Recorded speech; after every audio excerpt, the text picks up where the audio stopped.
summer, very different from last summer. Let me walk you through that one. So last summer, my roommate and I got dumped within a week of each other. No, we didn't handle it well. She would start crying and I would hand her cat to her. And then I would start crying and she would hand her cat to me.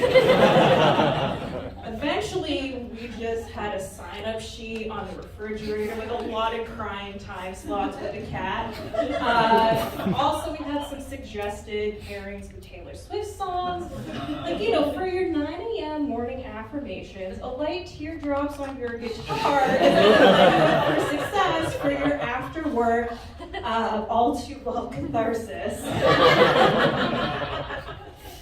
And we gotta hand it to this cat. He's looking back and forth at us.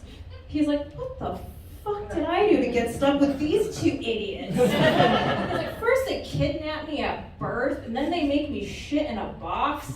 He's like, I was a god in Egypt. He's like, I think this one's name is Megan. I don't know. I love cats though. They're a great way to measure a man. I'm serious. Next time, ask a guy who says they don't like cats, why? If they say something along the lines of, they won't let me touch it, or they won't do what I say, ladies, that is a red flag. That man is not going to work for the pussy.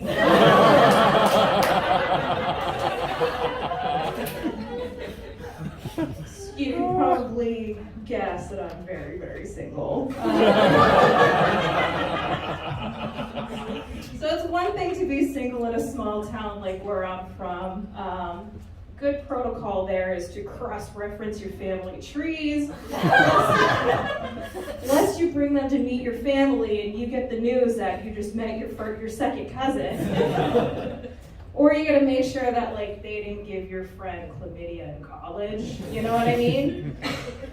And then I come to Chicago and it's a totally different ballgame being single in a city of almost 3 million people. It kind of gets to you at times, God, there's gotta be something wrong with me if I can't bag one person out of 3 million people. And then that's when I open up the old Tinder machine, and then I see the messages and I realize I'm fine.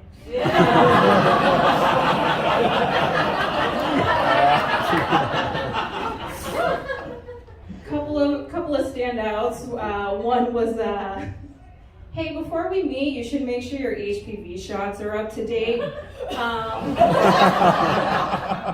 And my personal favorite was, hey, Megan, I think you're really cute. When's the last time you got a full body oil massage? Oh. Now's a good time to remind you that my name is in fact Shelby. So being new to Chicago, I tend to have a lot of time on my hands, and sometimes to pass the time, I just get really high and take an edible.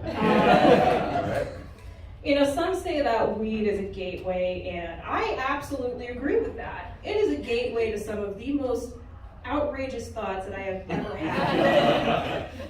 I'm standing there in the mirror looking completely disheveled, and I'm like, I could fuck Chris Evans.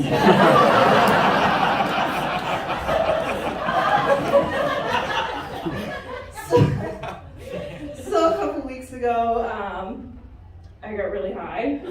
And another thing that happens when I'm high is that I just really want to eat pickles.